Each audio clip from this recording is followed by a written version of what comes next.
Welcome back, guys. Today's video is going to be a little bit different from what you're used to seeing on this VMF channel. That's mainly because we film a certain part of our life for all of you guys to see. We take you along to a lot of our adventures and a lot of the things that we do, going out and so forth.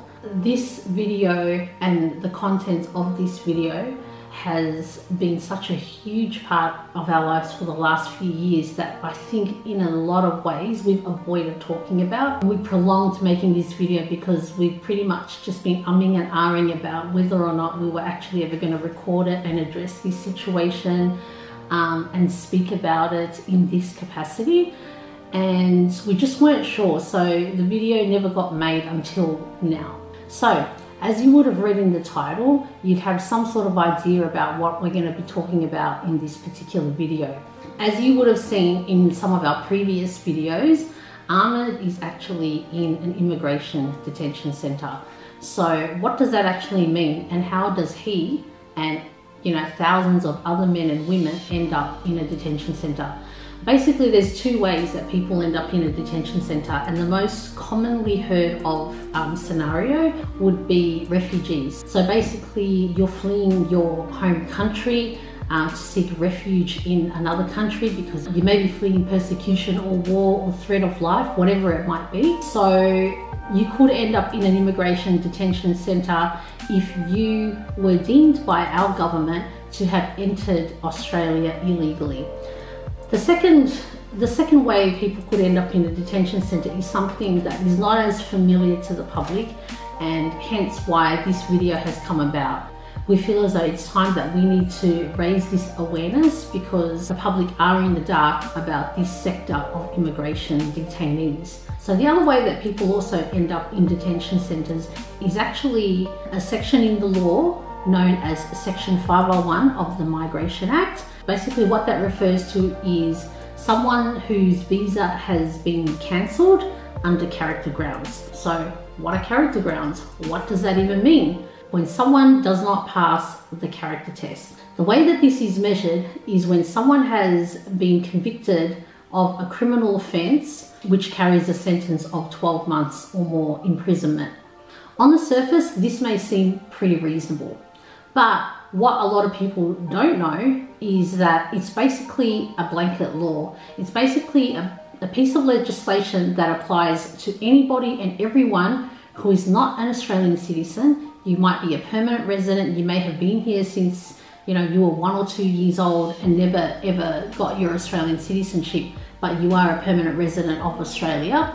And you could have been convicted of a crime which attracted a 12-month jail sentence or more. Whether you served that 12 months in prison or not is totally irrelevant. So, my name is Tippy. Just want to get my visa back, eh?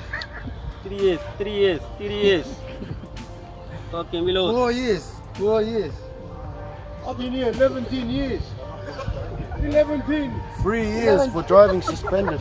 Now the media will have you believe that anyone that gets convicted of a sentence of 12 months or more must be a seriously hardened criminal. News reports of the current immigration minister, Peter Dutton, reports him quoting over and over again that our detention centres are filled with hardened criminals.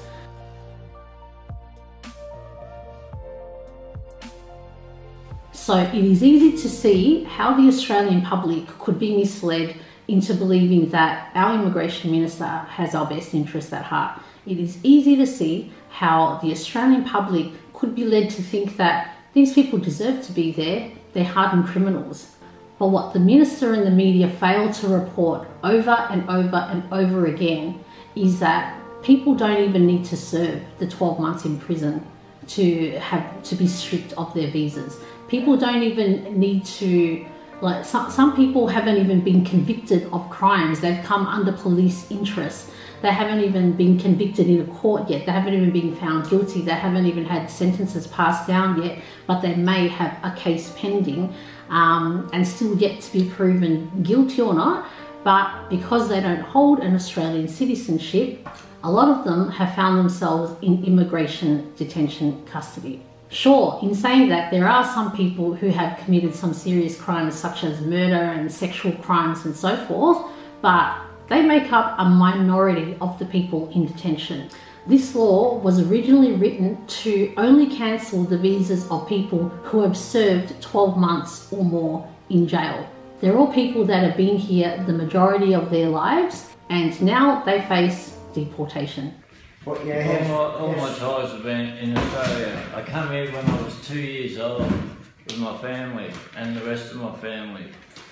I've been here 52 years, roughly, and everything I know is here in Australia. My ties to Australia is all my family is Australian citizen. Every family that I know is in Australia and they all have an Australian citizenship. How long you been in Australia? I've been in Australia for 15 years, 16 years. I basically grew up here. Everyone's got a little bit of agreement. Like myself, I've been here 45 years. Other guys have only been here 5 years. But they've got wives, children in the community. The husbands are in detention centres. We want to go home to our families. It's not only myself, it's all these gentlemen here have got Kids and wife, families, animal. children, jobs to go home to. We've been away from our families long enough. Let us go out there and get jobs and then repay what this country has done for us and pay taxes, you know what I mean, instead of wasting all those taxpayers' money on us. You know what I mean? We've done our time. We're sorry for what we did. We want to go home to our families now. We got nothing back at home. If you look at it, you know, we came here as refugees with our parents, as kids. We grew up in Australia here, we went to primary school here, we went to high school here. You know, and now they want to take us away from our family. We deserve a second chance. Yes. We're asking for help. All of us are here by choice. The ones that are suffering is not even us. We're not even thinking about ourselves, we're thinking about our family. You know, our kids, our missus, our mothers, our fathers. You know, we're asking for help. So if you have a heart as a human being, give us a second chance. Yes. You know, we deserve it. Everyone makes mistakes. We have families here. We have wife, we have kids. And the reason that they are being punished too, because it's not us, but it's all our families, all our relatives are suffering there outside. And the government want to keep us here as long as they want. Where on earth do you keep someone without a conviction? Where on earth do you keep someone without time limit? To keep someone in detention forever, it is a violation of human rights. It's bad enough that you're facing deportation to a country that you've never been to, a country that you have no ties to, and a country that where you don't know anybody, a country where you have no family or friends. It's bad enough that you face deportation that is essentially to a place that is essentially foreign to you. A lot of these men and women are stuck in our system. They're stuck in a system that allows for indefinite detention. Indefinite detention. Say it again, indefinite detention. What country in the world? There is no country in the world, no other country in the world other than Australia where indefinite detention exists. Can you actually comprehend that a man, a woman, a person in this country could face the prospects of indefinite detention? Indefinite detention, being locked up for the rest of your life, no release date, not knowing if you're ever going to get out, not knowing if you could get out.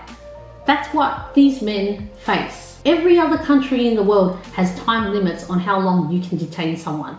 Every other country in the world has time limits on processing of a person's visa status. There's time frames, there's time limits. Only in Australia is indefinite detention allowed. Only in Australia does the government say, no, if we want to hold you forever, we can hold you forever.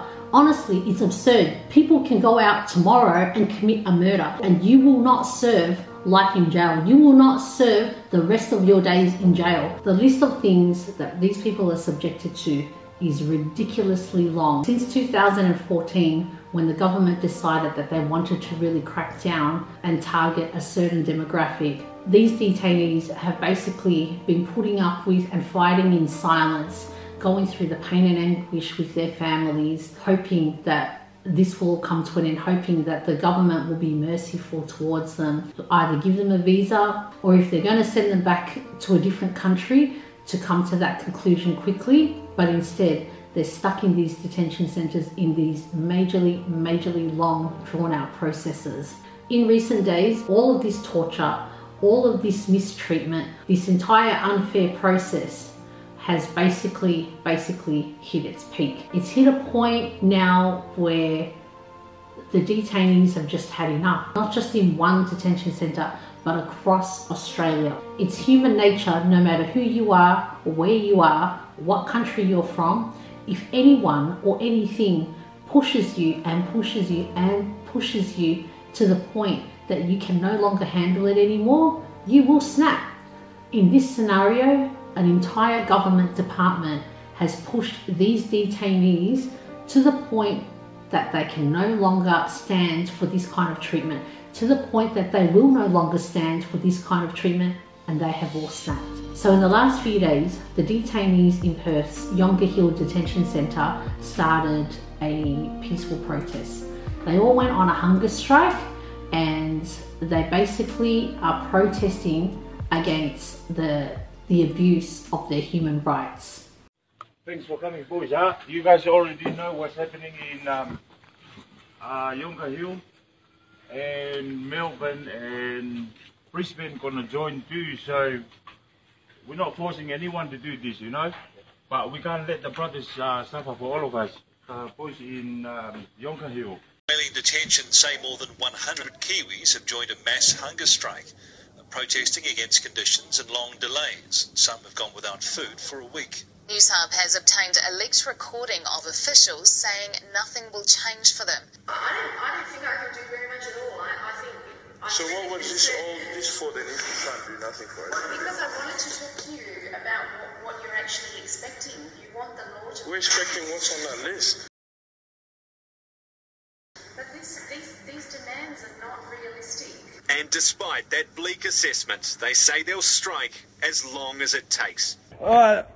I'm here representing the Dago compound at MITA in Melbourne, Broadmeadows, and we're supporting all the boys in Yongah Hill, Villawood and Brisbane. As of tomorrow morning, we'll be going on a hunger strike. Kiwis from refugees to Africa, Iranian, all nationalities, you know what I mean? Yeah. Thank you for the support that you guys given us.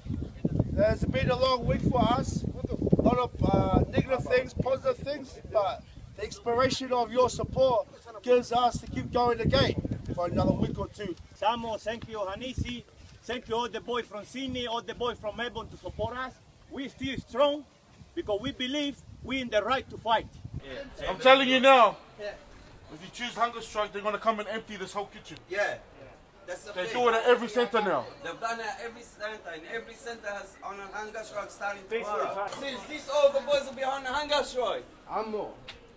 Alright, I guess if we're on hunger strike tomorrow, alright? All of us.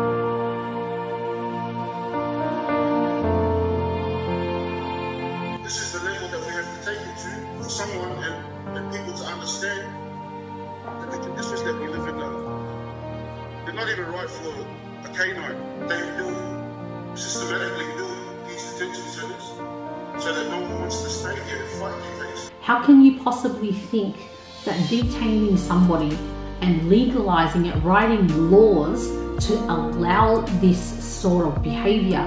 If you went out tomorrow and killed half a dozen people, I'm sure you'd serve a very long time in jail, but even then you would still have a release date. Even then there would be a day where one day you will be free. It is just unthinkable that in this day and age in a country such as ours that such legislation even exists. Such legislation even exists that allows a government to detain people indefinitely under the guise of processing. Media outlets have reported quotes from spokespeople of ABF and immigration, and they all deny that a hunger strike is even happening.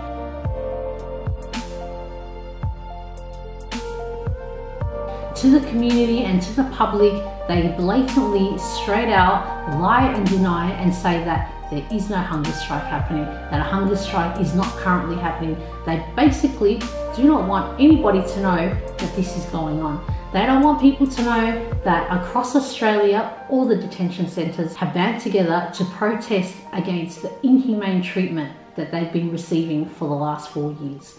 But I hope that this is a start to bringing more awareness to people and to inform you, the public, of what's really going on. And also, most importantly, last but not least, to give these thousands of men and women that are currently detained in Immigration Detention Centre without charge a voice and an opportunity to be heard. You've heard their pleas today, you've heard their cries for help. Their families feel it, their husbands, their wives, their mothers, their children.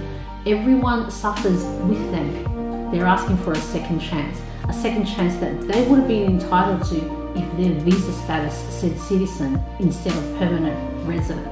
The system is presented to the public as a holding facility while the department processes people's applications. But what they do not tell you is that these application processes have no end date. What these men and women in detention are really fighting for are for fairer processing times, for more reasonable processing times, as it truly does not need to be said that indefinite detention, just the idea, just even saying it, the concept in itself is cruel beyond belief.